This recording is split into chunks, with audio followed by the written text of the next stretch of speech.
എത്ര ദിവസം എന്നെ അതിനകത്ത് കിടത്തും സാറേ? എന്റെ 33ാമത്തെ ജയില് ചേട്ടം ഇതിന്റെ അകത്തുനിന്നായിരിക്കും. സാർ കുടിക്കോ?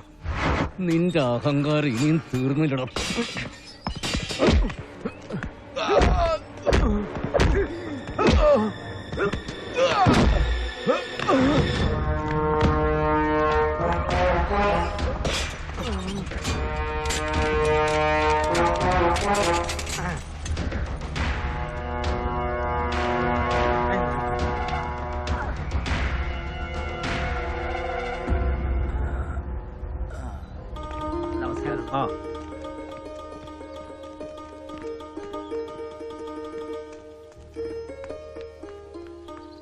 ഇതിലൊരു ഒപ്പിട് ഇവിടെ.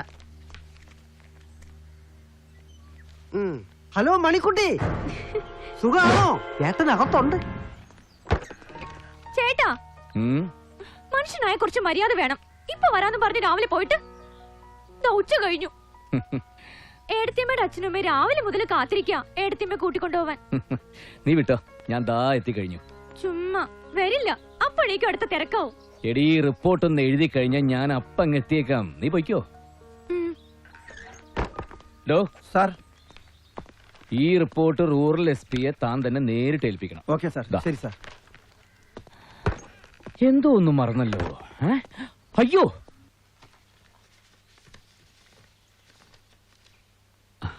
ഇതെന്തിനാ രാജേട്ടാ? ഞാൻ വീട്ടിലേക്കല്ലേ പോകുന്നേ? വീട്ടിലായാലും എവിടെയായാലും ഈ വക കാര്യത്തിന് അവരെയൊന്നും ബുദ്ധിമുട്ടിക്കരുത്. ചെക്കപ്പിനൊക്കെ പോവാൻ പൈസ വേണ്ടേ മോളെ? ഇതാ പിടിച്ചേ.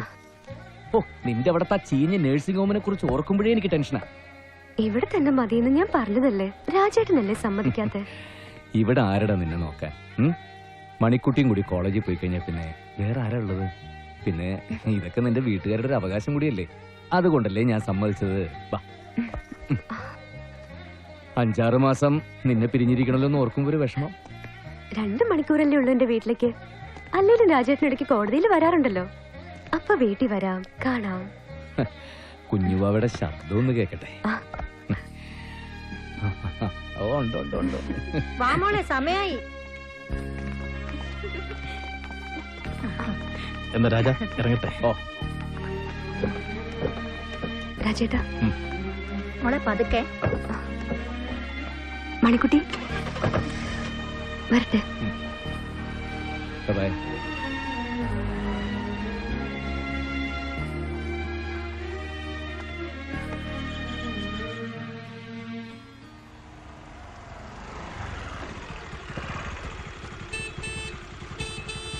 മണിക്കുട്ടി, ഞാൻ വരുന്നടി. കിടന്ന് ബഹളം വെക്കാതെ. ഞാൻ വിചാരിച്ചു ഏട്ടത്തമ്മ പോയോണ്ട് നീന്ന് വരില്ലാന്ന്. ഹേയ്, രാവിലെ ഒരു ഗെയിം കളിച്ചാ അതിന്റെ ഫ്രഷ്നസ് ഒന്ന് വേറെയാ. ശരി, വാ. ഓക്കെ.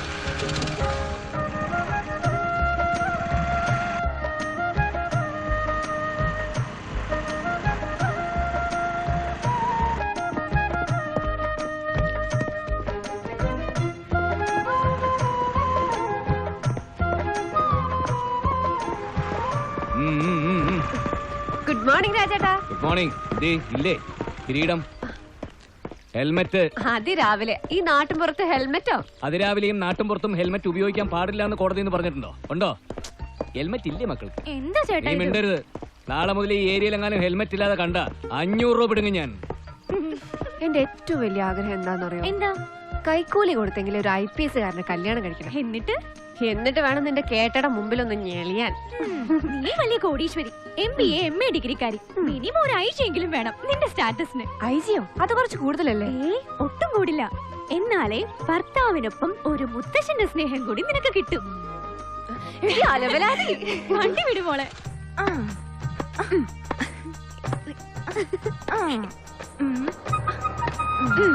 ഇപ്പൊ എങ്ങനെയുണ്ട്?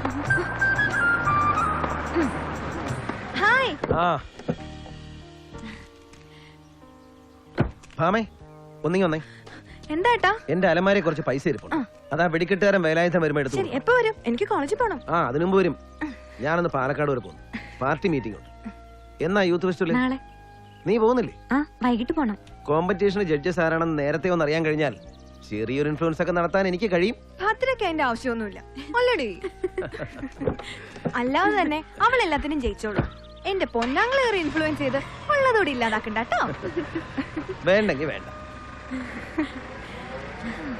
ആടി ഡേഡി വരുന്നുണ്ട് ദ്രോഹികള്. അവളുമാര് രാവിലെ തന്നെ തുടങ്ങി. എന്താ വരുന്നു? Good morning. Hi hi. Come come.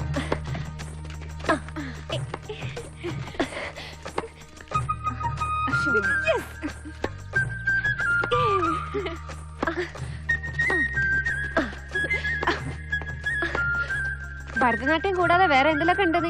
Mohiniyattam, mono act, Malayalam station. ഫസ്റ്റില് കുറഞ്ഞ് വേറെ ഒന്നും വാങ്ങിച്ചോണ്ട് ഇങ്ങോട്ട് പോരണ്ടാട്ടാ മോളൂ. അതിന് നിനക്ക് എത്ര സംശയം? നീ കണ്ടോ ഇപ്രാവശ്യം ഇവിടുത്തെ ഫസ്റ്റ് ഗ്രേഡ്.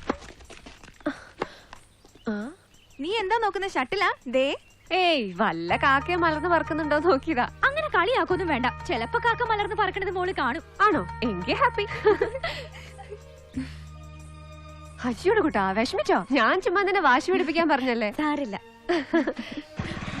അപ്പൊ വൈകിട്ട് കാണാം. ബൈ.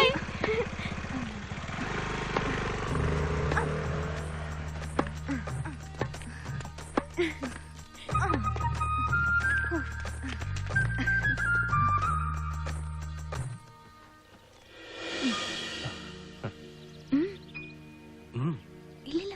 ഇങ്ങ് വാ. അയ്യോ. പൊയ്ക്കോ പൊയ്ക്കോ.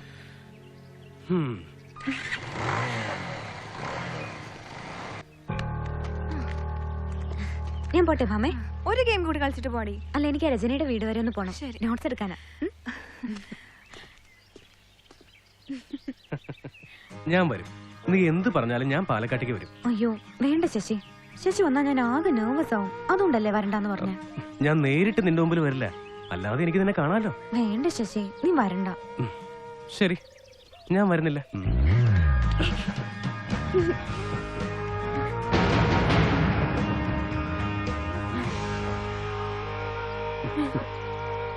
ബൈ. ബൈ.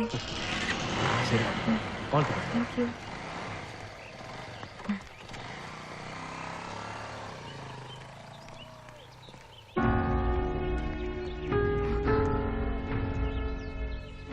നോട്ട്സ് കിട്ടിയോ?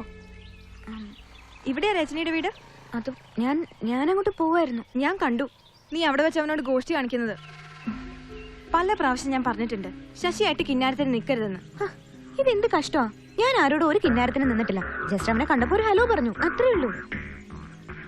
ശശി ഈ നാട്ടുകാരനാ, പരിചയവും ഉണ്ട്. അതിന്റെ പേര് കണ്ടപ്പോ ഒന്ന് സംസാരിച്ചു. അല്ലാതെ നീ വിചാരിക്കുന്ന പോലെ ഒരു ബന്ധമൊന്നും ഞങ്ങൾ തമ്മിലില്ല. ജസ്റ്റ് ഫ്രണ്ട്ഷിപ്പ്, അത്രേ ഉള്ളൂ. ഇത്ര നീട്ടി പരത്തി പറയുമ്പോ തന്നെ അറിയാം അതിൽ കൂടുതൽ എന്തോ ഉണ്ടെന്ന്. എങ്കിലേ നന്നായി പോയി. നിനക്ക് അസൂയ അസൂയ.